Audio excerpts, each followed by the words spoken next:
It's a nice day outside today. So that's why I'm making this video to talk about a very important topic that I think are affecting a lot of young people, young men in particular. I see a lot of you guys struggling to make friends, struggling to build relationships. And I relate to that. I went through that.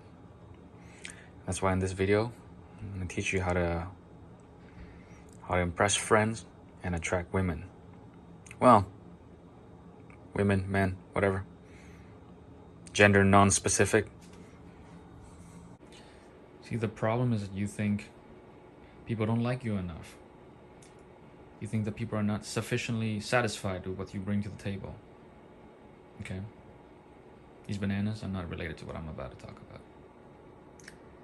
In this video, I'm going to teach you how to make a good pico de gallo. Okay, pico de gallo. Easiest thing in the world to make. And if you do it well, you will impress literally everybody, bar none. I've had 100% success rate with this.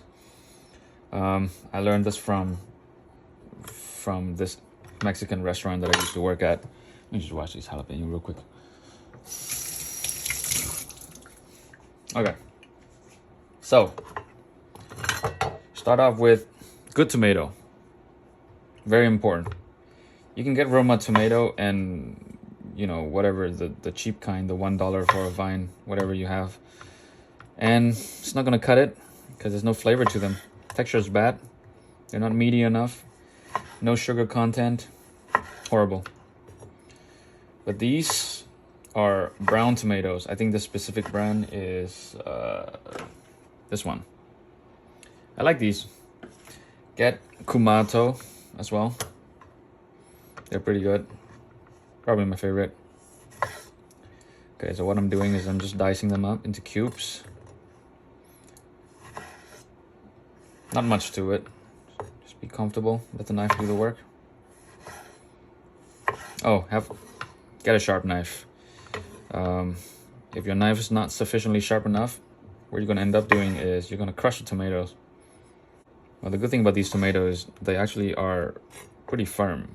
So it's kind of harder to crush them, but still, it's good to have a sharp knife. If you have a sharp knife, you lower the risk of injuring yourself because you don't have to put in as much force to cut through things.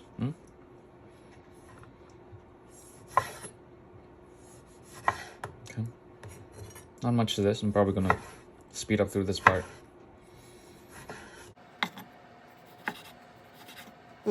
It's not good.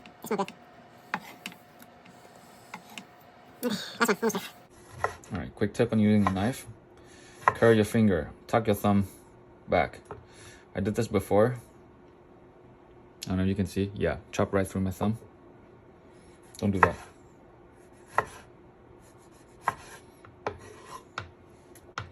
Okay, nice. I'm gonna chop these as well.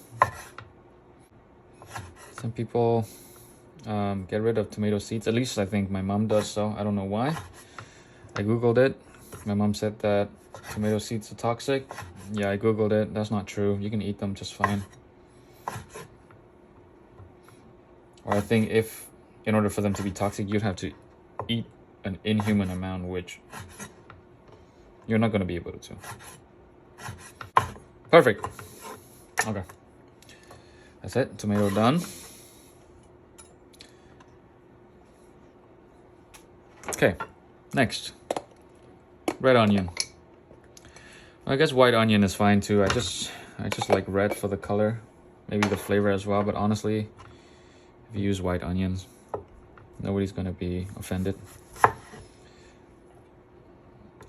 Oh, true. Yeah. So I did all this already. This is the leftover onion. I did all this work real thin. Cut them this way as well, real thin. And then go ahead and dice them again, real thin. I like the texture of tomato, but I don't necessarily like chunky onion. So that's why I dice them thin. But Maybe you like them chunky. In which case, cut them big. Yeah, I don't think I want too much onion. All right, maybe one more. Oops. One more. There you go. Put the rest away for later usage. All right, next, jalapeno for the heat. Personally, I am not somebody who can eat spicy, but I do think that jalapeno is very important to this recipe because it has the tomato, which provides the freshness of the vegetables. It has the onion, which provides whatever it is that onions provide, and then you can balance it out with jalapeno, which provides a nice bit of heat and kick, which actually by the end, like once you mix everything together, it's not even that spicy anymore, and you're really going to appreciate having that jalapeno there.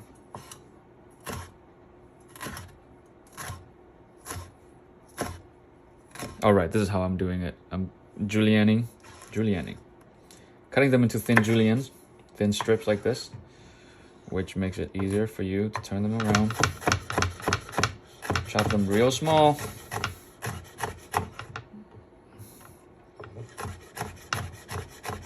Because again, I don't think anybody would necessarily want to have chunky jalapenos in your mouth when you eat this.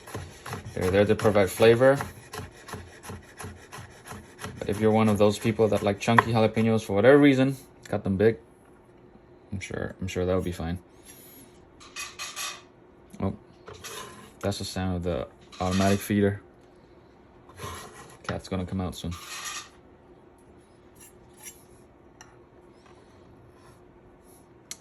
All right, next, lime. Absolutely crucial. You need to have this. Absolutely. You can skip the jalapeno if you cannot handle the heat, but you need to have the lime. Okay, so honestly, you just need the lime juice, but I do like to zest it because that really puts that little bit of cherry on top. And also it signifies to people that you know what the heck you're doing.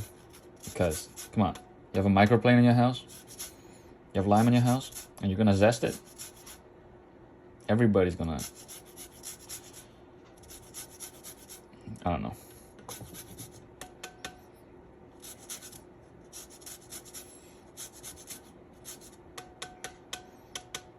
All right, see what I'm doing here? I'm zesting 1/2 of it. And then, because I honestly only need to use half of a lime juice, I'm gonna cut that, the other half that's intact, put it away for later use. This side, I'm gonna zest the rest of it. Why not?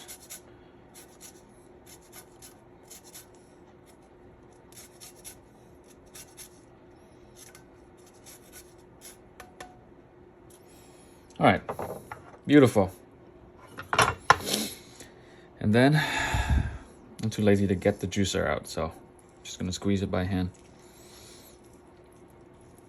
If you have weak fingers, maybe don't do this. Or if you have strong fingers but you haven't used them in a while, maybe don't do this either. Because I did it the other day. My finger's still sore. Fucked them up a little bit. All right, here's a little trick. You squeeze them all out, right? But then do this. Squeeze them and then just sort of run them against the edge of the bowl. Get the last bit of juice up. So that way you don't waste anything. Good. All right. Next up, salt. To taste, I just put like, I don't know, what is this? 1/2 a tablespoon. So I put 1/2 of a tablespoon, so quarter tablespoon. But then I'll adjust accordingly if I feel like I need some more. Healthy bit of ground pepper. This is black pepper. I like them kind of coarse, so kind of bigger ground bits and pieces. Olive oil. Now olive oil, you might feel like, oh wait, no, before the olive oil, forgot. Cilantro. I love cilantro. I do think that in Mexico, they do use a lot of cilantro in a recipe like this. I know some people cannot handle cilantro. You can probably skip it. But, you know, if you can handle it, and if your friends can also handle cilantro, do not skip this. So good. And also don't throw out the stems. That's where the flavors are.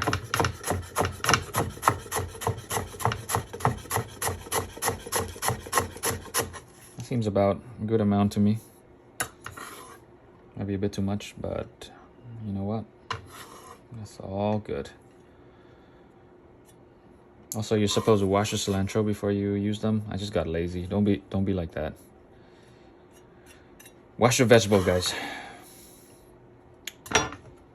Okay. All right. Put that away. All right. Olive oil. Okay, 1 second. Let me grab a spoon here. Olive oil. Don't be shy to use a lot. It's not a little garnish, not a little decoration on top. It's definitely a core part of the recipe. When you make this, put a generous heaping of olive oil. Not too much to the point where it's drowning in olive oil, but if you mix everything together and it feels like it's still missing something, it's probably missing one of these two things. Salt. If it's already salty enough, then it's olive oil. But yeah, just look at that. The color is already amazing. The amount of liquid that's come out, beautiful.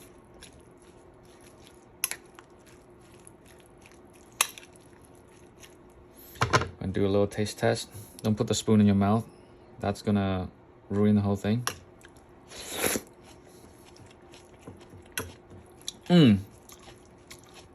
Put too much olive oil, fuck me. Right after I told you, you put even more olive oil. All right, use your own judgment. Everything to taste. I could use a bit more salt though.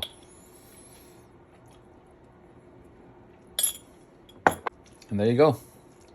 Pico de gallo, finished. You can eat it. If you make tacos, put it in tacos. Make burritos, put it in burritos. If you don't have either one of those things, you have some spare crackers, eat with that. Make some toast, put them on toast also. It's amazing. I just happen to be out of all of the above mentioned items. So no bread, no crackers. I'm not going to eat this on its own. I'm going to go get some bread and crackers after. But anyway, you make a bowl of this, put it on the table, invite some friends over. Invite your crush over too, among those friends. Everybody's going to eat it and they're going to be like, oh man, what is that? Why is it so good? Why can't I stop eating? Matter of fact, prepare it when people arrive. Don't make it beforehand because like, when you make it beforehand, it tends to, you like them fresh. If you leave them overnight or whatever, it's going to get a little mushy and the color will go a bit. But you make it fresh because it tastes really good fresh. It doesn't need time to marinate or anything. Make it fresh in front of people. Show them your knife skills a little bit, you know. Do a little choppy chop. Do a little tossy toss. And then serve them up with some nice crackers. People are going to be like, damn, this person's really got their shit together. And they know what they're doing. They got life skills. All right. Yeah.